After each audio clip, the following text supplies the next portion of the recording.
Hey friends, welcome or welcome back. My name is Shannon, and today we are going to do a book haul. Yes, I know what you're thinking. Shannon, you just literally a couple weeks posted a book haul for your birthday. Yes, that is true. However, this book haul is an accidental book haul. I had no intention of purchasing books last night. However, things happened and circumstances outside of my control, and I now have more books. I do know that there are lots of videos going around, trying to decide whether book hauls are inherently good or inherently bad. And I personally love watching book hauls. I use it as tools for discovery. I love watching what people are finding in thrift shops and bookstores and whatnot. So I personally enjoy them. So I'm not going to knock anybody's book haul. And in reality, it's really good content.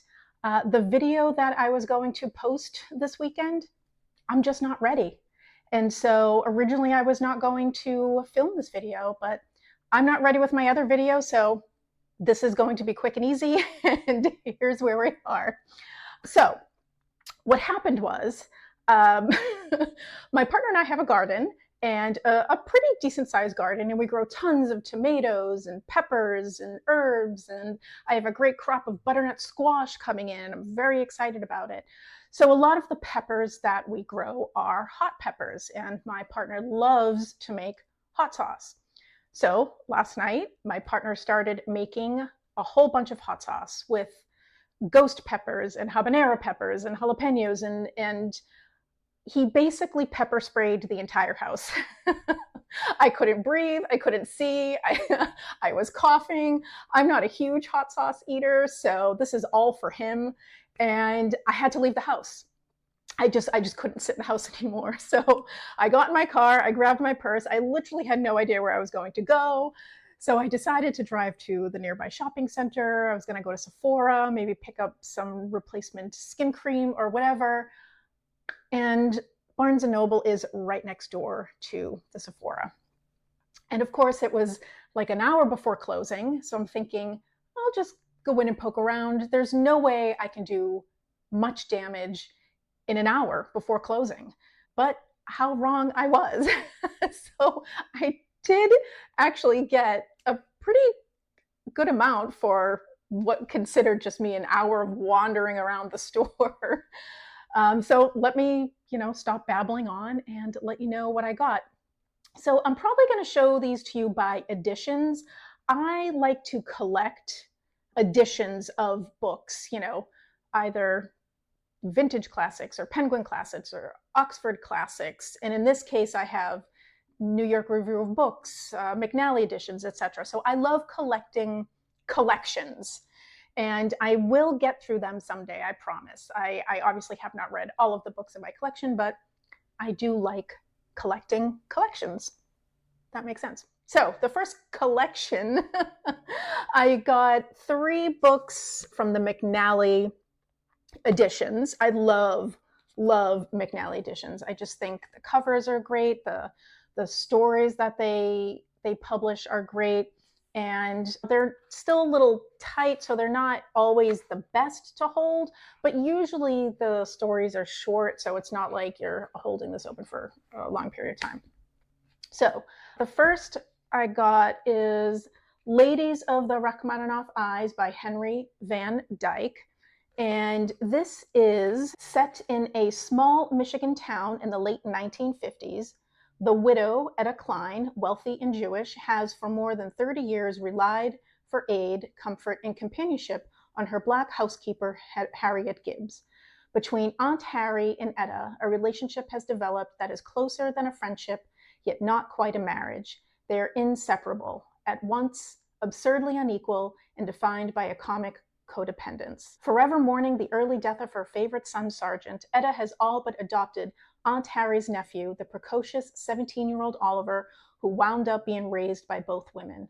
While Oliver is facing down his departure to college and fending off the advances of Etta's cook, Delamay, the household is disrupted by the arrival of a self-proclaimed warlock, one Maurice Lefleur, who convinces Etta and Harry that he might be able to contact Sargent in the afterlife. Henry Van Dyke is a queer Black author writing in the 1960s. This was published in 1965. And my understanding is that he liked to write these crazy stories that had really nothing to do with struggle of the Black community in the 1960s. Even the forward even says, if you were a young Black writer in America in the 1950s and early 60s, it was generally expected that you would write about struggle.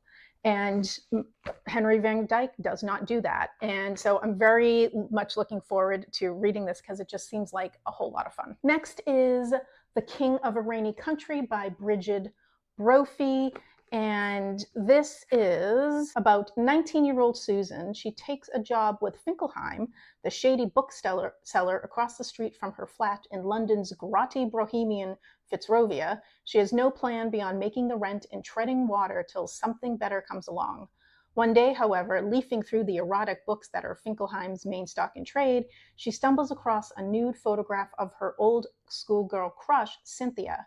At first, she's shocked, but then memories from 7 years ago come flooding back, reigniting her ardor. Neil, her elusive flatmate and not quite boyfriend, is every bit as intrigued as Susan, so together they decide to track the angular beauty down. I don't know anything about Brigid Brophy, but apparently this is her most autobiographical novel, an incisive, off-kilter story about figuring out who to love and how. So that seems a lot of fun. Okay, so Brigid Brophy, 1929 to 1995, was an acclaimed novelist, essayist, critic, and activist. Among the causes she championed were gay rights, humanism, the lifting of censorship, and vegetarianism. Sounds really good, so we'll see. And the last McNally editions I picked up, which was a really good find because a couple weeks ago, when I was doing my video on women in translation, I realized I didn't have any books in translation by Southeast Asian authors, either male or female. And look what we have. This is called Sakina's Kiss by Vivek Shanbhag, translated by Srinath Perur. And this is translated from the Kannada, which is an Indian dialect. And so I was really excited to find something in translation by a Southeast Asian author. Venkat considers himself fortunate. He and his wife Viji lead a comfortable life in Bangalore, successfully navigating work and family in a modernizing India that is still rooted in tradition. One Saturday evening, two strange young men come knocking at their door, claiming to have business with their daughter Rekha. A college senior, Rekha happens to be away visiting relatives in the countryside, and Venkat sends the boys away. But the next day, the boys return, and this time they're not alone. Soon, Venkat and Viji find their quiet life upended, and the seams in their marriage begin to tear open.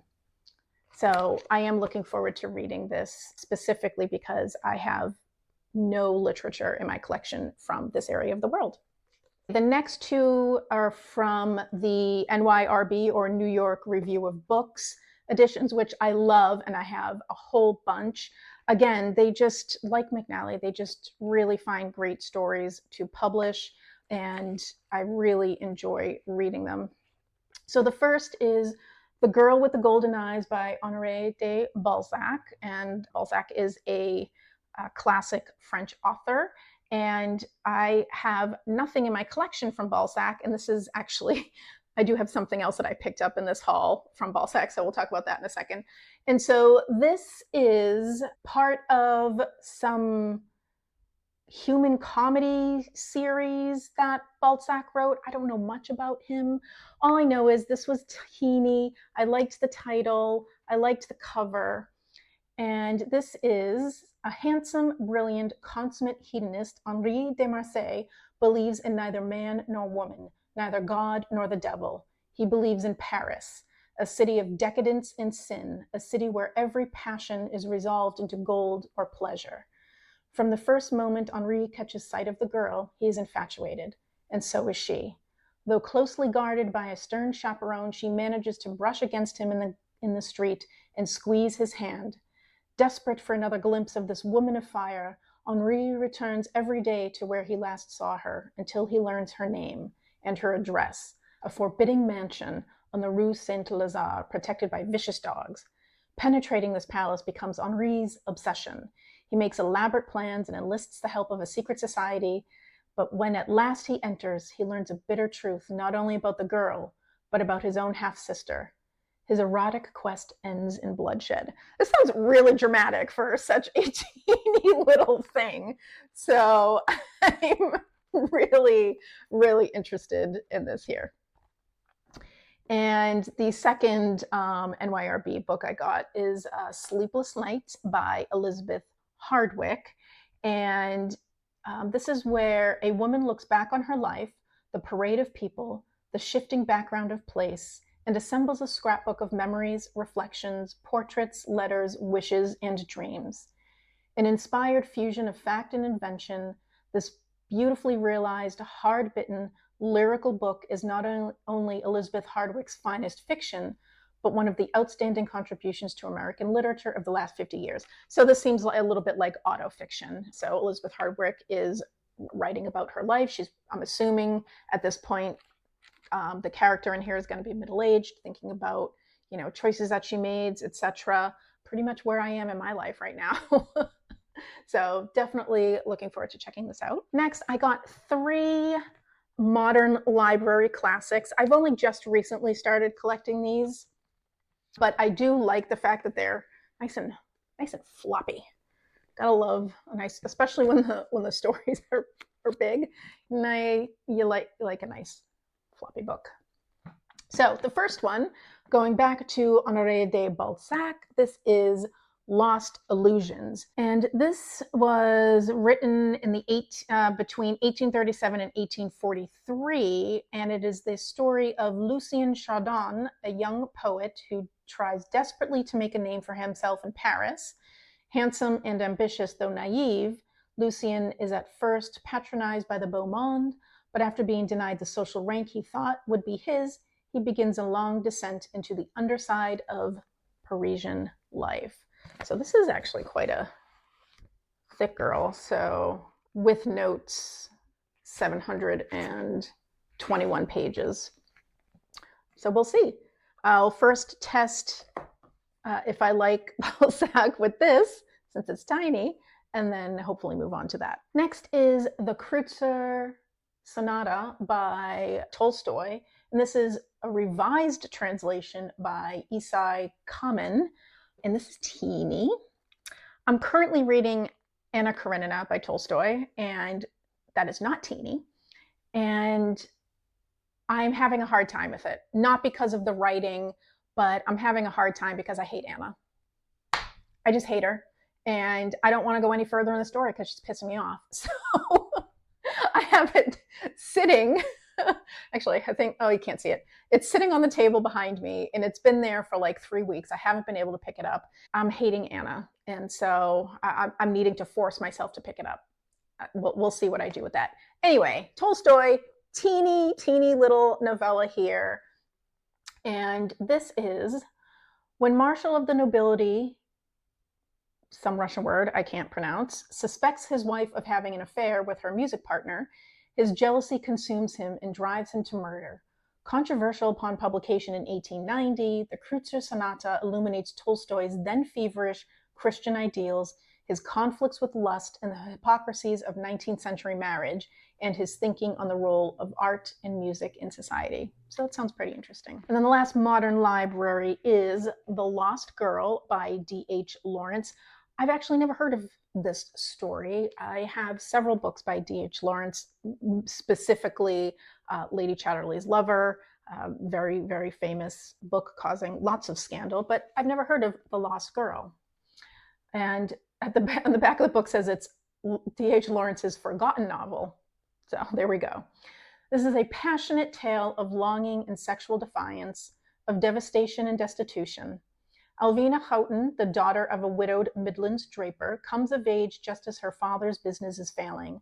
In a desperate attempt to regain his fortune and secure his daughter's proper upbringing, James Houghton buys a theater. Among the traveling performers he employs is Ciccio, a sensual Italian who immediately captures Alvina's attention. Fleeing with him to Naples, she leaves her safe world behind and enters one of sexual awakening, desire, and fleeting freedom. All right, 2 more books, and that's it. I've got a Penguin Classics edition here, work by Louisa May Alcott. Louisa May Alcott, writer of Little Women, famous book, and she is mainly known for Little Women, but she did write other things, and she really wanted to be a novelist for adults, not necessarily children, but unfortunately, we really only remember her for Little Women. But this is a book for adults, and this is raised by her aunt and uncle in rural New England. Christy Devon determines to seek a meaningful life in the larger world, to be a useful, happy woman.